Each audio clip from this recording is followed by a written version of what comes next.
So why did we buy this particular lot in Dauin, Negros Oriental, Philippines? That's actually a rather long answer, and I'm going to do my best to try to answer that in this video.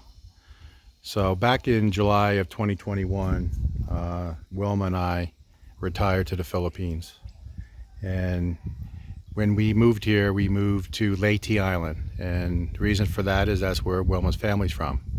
And many years ago, Wilma built a home in Leyte, and her mom lives there and has a bedroom for us and a master bath, and that's where we lived for the first few months that we moved here.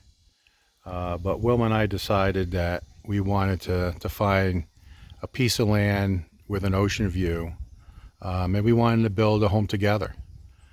So that's what we decided to do. So pretty early on, we started looking for land exclusively on Leyte Island. So we basically traveled that whole island, and we looked at many parcels of land, and nothing fit exactly what we wanted.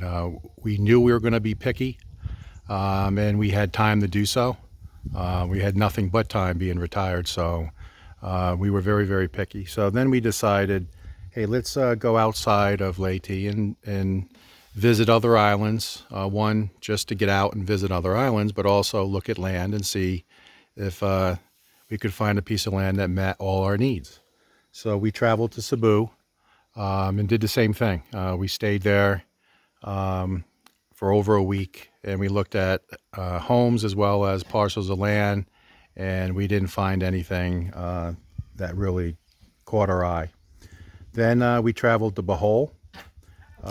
We traveled to Panguilo Island, and then finally to Negros Oriental. So we went to several islands looking for the perfect piece of land, and we didn't find it until we came to this parcel.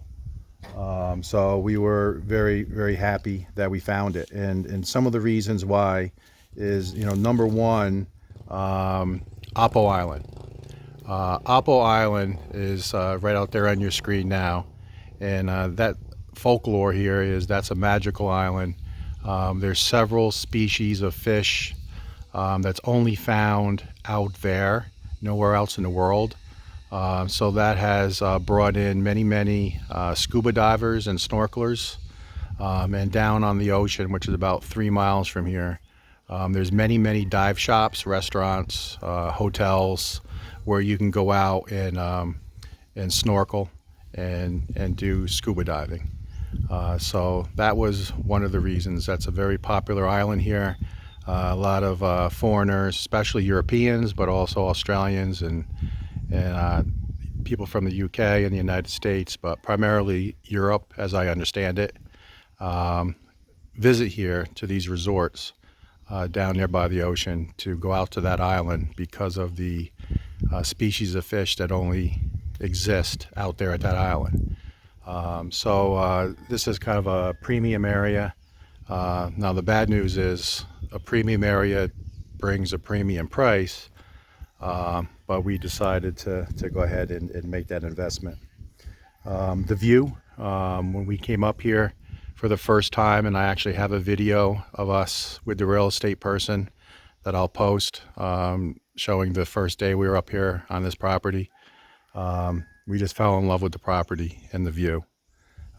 So we decided to go ahead and take the plunge.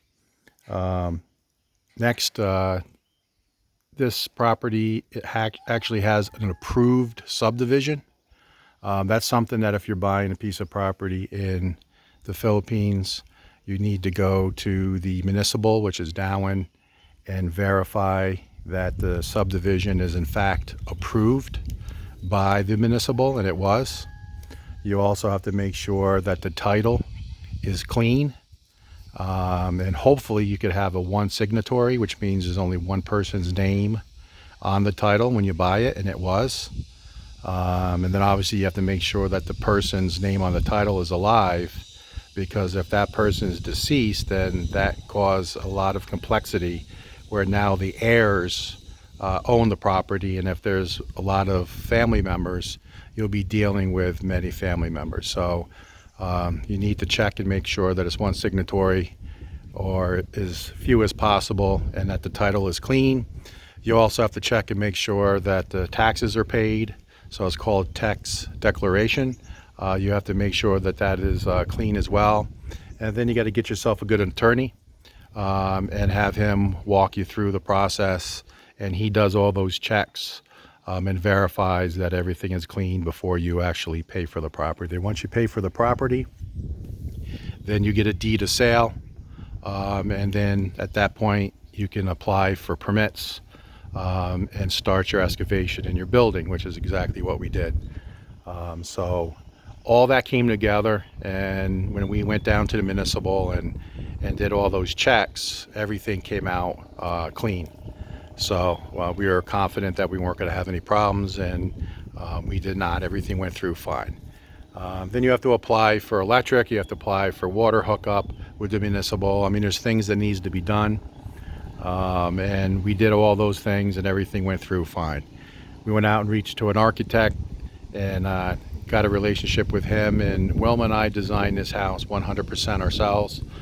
We sat down literally with paper, pencil, and a ruler, and we mapped out exactly what we wanted in the house, and the architect took it from there, and he engineered it to work. So we were very lucky to find that architect.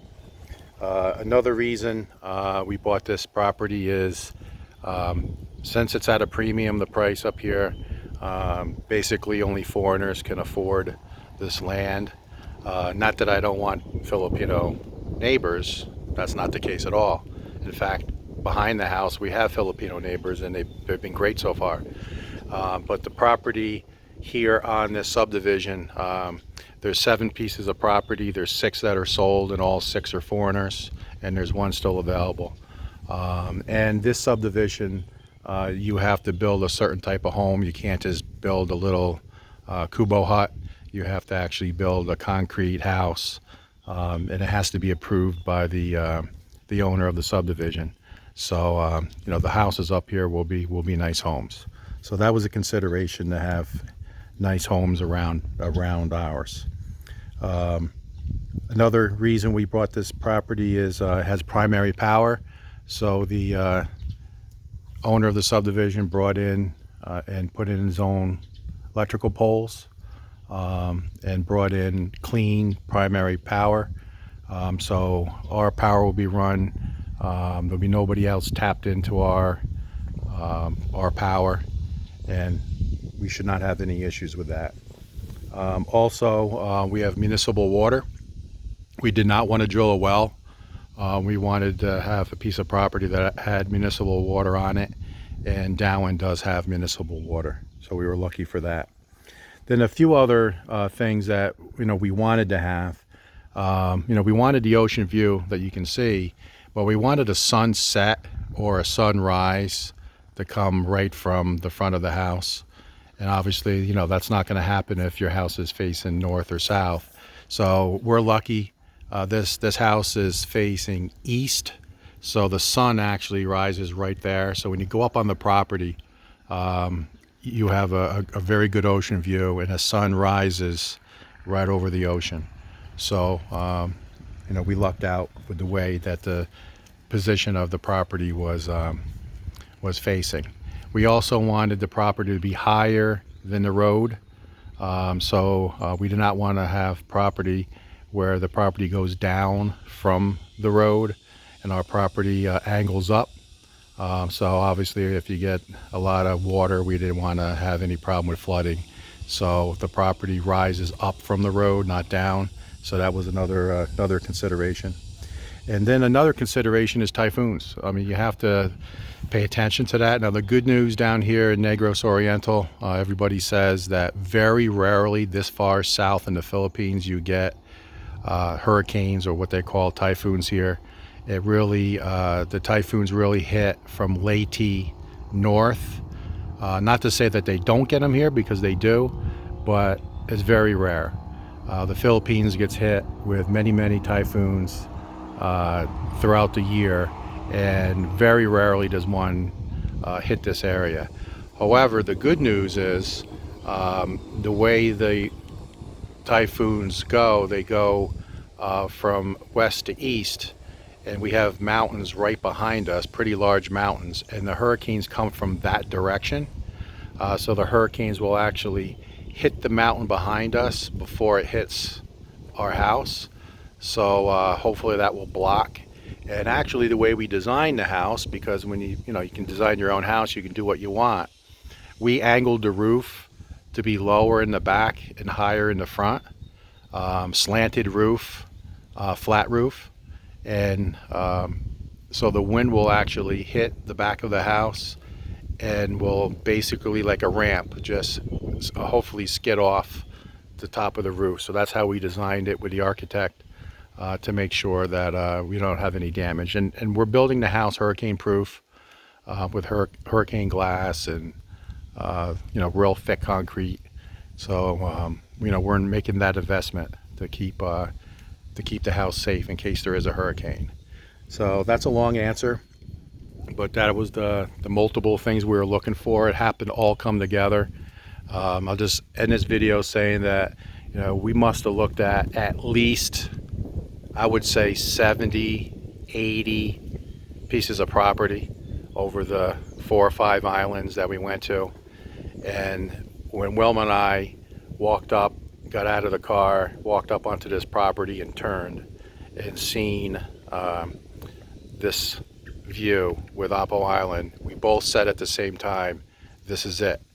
And it just happened to fall in our lap. So we're happy that we found it, and we'll talk to you guys later.